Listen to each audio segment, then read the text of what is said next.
ser la anatomía macroscópica que tiene el cerebro. Lo vamos a dividir en 3 caras. Vamos a ver una parte de la cara superior, vamos a ver una parte también de la cara lateral y vamos a ver una parte de la cara medial. También vamos a analizar otros aspectos que hemos podido a lo mejor analizar con anterioridad, y ya que estamos aquí en el anfiteatro también lo vamos a ver. Vamos a ver la sustancia blanca, la sustancia gris, de forma muy breve.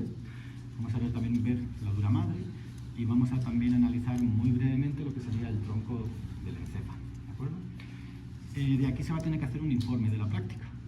Probablemente que este informe sea hasta el viernes de la semana que viene. Quizás es un poco apresurado, pero creo que es mejor que antes de Navidad ustedes ya terminen este ejercicio y lo dejen listo, ¿de ya puedan estar algo más tranquilos. Bien, como pueden ver tenemos diferentes materiales, tenemos modelos cerebrales, que a pesar de que están un poco en descomposición, bueno, tenemos aquí un modelo entero, tenemos aquí algunos cortes. Ustedes ya deberían quizás saber, pero bueno, no sé si de pronto alguien sabe identificar qué tipo de corte sería este. Es un corte sagital, muy bien. Si lo partimos por aquí vemos este corte. Aquí tenemos otro corte. Este es un corte transversal, muy bien.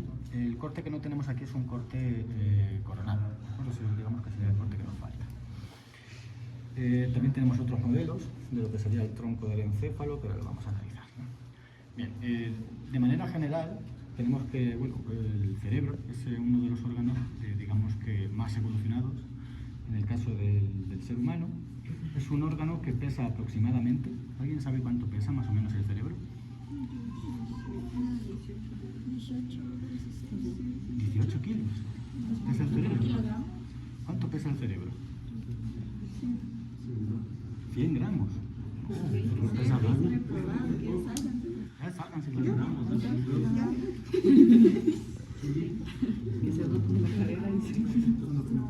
Muy bien, el cerebro pesa como 1,5 kilos, unos 1.450 miligramos. Ese peso también ha ido aumentando, ¿no? A lo largo, digamos, que de la evolución, ya lo estuvimos viendo anteriormente. El cerebro, bueno, podemos decir que es el órgano también más complejo de la naturaleza, tiene un millón de neuronas y tiene aproximadamente 1 billón de conexiones sinápticas. Y bueno, vamos a ir analizando un poco cómo son las características que podemos ver a nivel superficial, ¿no? Por ejemplo, en el cerebro vamos a poder observar, por un lado, una serie de hendiduras, que a estas hendiduras se les van a denominar surcos. Un surco es, como pueden ver, pues una incisión que vemos en la superficie del cerebro, en la superficie cortical, ¿no? Alrededor de cada uno de estos surcos, el cerebro se va a ir plegando y va a ir formando una serie de abultamientos de masa encefálica, una serie de giros. Como pueden ver, esto es un giro, esto es otro giro. Estos se le llaman giros o también se le pueden denominar circunvoluciones. Si alguien se acuerda de la circunvalación, que son los redondeles, son las rotondas, ¿no? Por donde giramos con el carro, pues estos giros se pueden denominar así, circunvoluciones. Acuérdense de la circunvalación, pero recuerden que es circunvolución. Como podemos ver, la superficie del cerebro es arrugada. Y de hecho, cuanto más arrugada es, digamos que más evolución tiene, ¿sí? más aprendizaje. Muy bien. Si lo tuviésemos que analizar, los animales no tienen la superficie del cerebro cortical tan arrugada. Entonces eso es un signo, digamos que de evolución. Hemos visto lo que son surcos y lo que son los giros o las circunvoluciones. Voy a continuar ahora después explicándole más, pero quería, antes de que se me olvidase, viésemos en este corte. Aquí vemos un corte donde vamos a poder observar cómo es la composición de las sustancias que tiene el cerebro. Toda la parte de la superficie cortical es lo que forma la corteza cerebral. Aquí vemos la corteza cerebral que, bueno, tiene más o menos unos 4 milímetros de espesor. El espesor es variable y vemos que tiene un color de carácter grisáceo. ¿Alguien recuerda qué estructura forma parte de la corteza cerebral? La sustancia gris. Sí, la sustancia gris. ¿Y alguien recuerda por qué o qué parte de las neuronas formaban la sustancia gris? Son los cuerpos de la neurona. Muy bien. En cambio, lo que vemos a continuación en la parte más profunda o subcortical, lo que está debajo de la corteza se llama subcortical. Aquí lo que vemos es otra sustancia que es la sustancia blanca. ¿Qué es lo que formaba la sustancia blanca? Los axones. ¿Qué es lo que recubría el axón que le daba un color blanquecino? La mielina. Como podemos ver, hay una mayor concentración de sustancia blanca que de sustancia gris. Decíamos de hecho que había un 70 o 80% de sustancia blanca que de sustancia gris. ¿De acuerdo? Bien. Volviendo al tema, aquí por ejemplo vemos una fisura que es muy prominente y que cuando estas son muy prominentes o muy grandes se llaman fisuras. Cuando alguien escucha la palabra fisura es como que se rompe un hueso. En este caso, esta fisura que separa, ¿qué es lo que separa esta fisura? ¿Cómo creen que se puede llamar esta fisura? Fisura si lo que separa son los hemisferios, interhemisférica. Entonces, también se puede denominar fisura longitudinal superior o fisura interhemisférica. No sé si alguien recuerda qué es lo que podíamos encontrar justo entre medias de los dos hemisferios.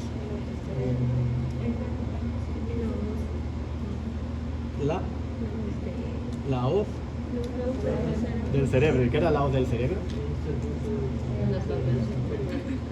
Una capa, un pliegue de... Muy bien. Aquí no se ve, pero aquí sí vemos la dura madre. Entonces, también quería aprovechar para que ustedes lo viesen. Yo creo que esta práctica es fundamental para que ustedes vean el cerebro. Quizás no lo van a ver en otro momento. Y creo que sí es impactante, ¿no? Digamos que ver un cerebro humano, ¿no? Aquí vemos lo que sería la dura madre. ¿Alguien recuerda alguna característica de la dura madre? La más fuerte, es la más resistente, la que está en la parte externa.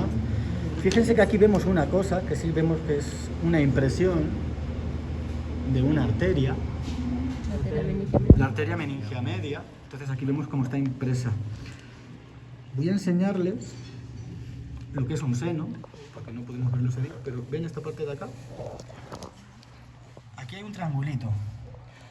¿Alguien recuerda qué eran los senos?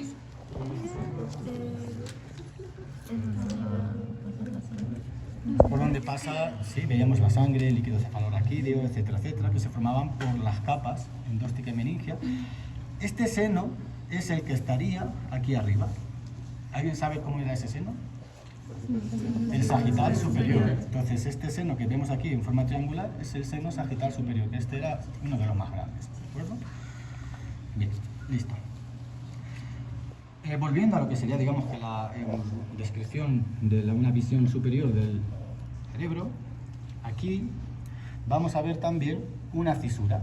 Como digo, este cerebro está un poco deteriorado, pero aquí hay una fisura que está en la parte central y que se llama la fisura central de Rolando. La fisura central de Rolando separa un lóbulo que tenemos en la parte anterior y que sería el lóbulo frontal, de un lóbulo que se localiza en la parte posterior, que sería el lóbulo parietal y occipital. Entonces, esta fisura, que es como más grande, es la fisura central de Rolando. Hay otra fisura en la parte lateral, que es esta de acá. Creo que aquí la vamos a ver mejor. Esta fisura que vemos aquí en la parte lateral se llama la fisura lateral de Silvio. La fisura lateral de Silvio separa el lóbulo temporal del lóbulo frontal y del lóbulo parietal. Entonces, tenemos dos grandes fisuras. ¿Qué era una fisura, Ronald? ¿Recuerda que era una fisura? Eran las grietas que están como las grietas. Muy bien. Muy bien. Entonces tenemos la fisura central de Rolando, que separa el frontal del parietal, y la fisura lateral de Silvio, que separa el temporal del parietal, etcétera, etcétera. Un momentito. Hay aquí justamente otra fisura que separa la parte del lóbulo parietal del lóbulo occipital y que se llama la fisura parieto-occipital. Lo que pasa es que esta es un poquito más pequeñita. Esta fisura, como su nombre indica, separa el parietal del occipital. Y hay otra, un poquito aquí, que es más pequeñita, que se llama la fisura preoccipital, que es la que separa parte del temporal de parte del occipital. Estas son las cuatro grandes, entre comillas, fisuras. Una fisura andersonera. Un ejemplo de una fisura de las que acabamos de ver. La de Rolando. Otro ejemplo de fisura, Malena. La de Silvio. Elton, otro ejemplo de fisura. Parieto occipital. Y la última fisura que he mencionado, preoccipital. Esas son las principales fisuras que separan los lóbulos. ¿Cuántos lóbulos tenemos? ¿Cuántos? Primera pregunta, ¿cuántos? 6. 5. 4. Lóbulos. ¿Cuáles son los lóbulos? El occipital, muy bien. Parietal. El temporal. Frontal ya son 4. No hay un lóbulo de esfenoides. No hay un lóbulo de esfenoides. Ustedes el brillante da fuera. Ustedes van a tener falta.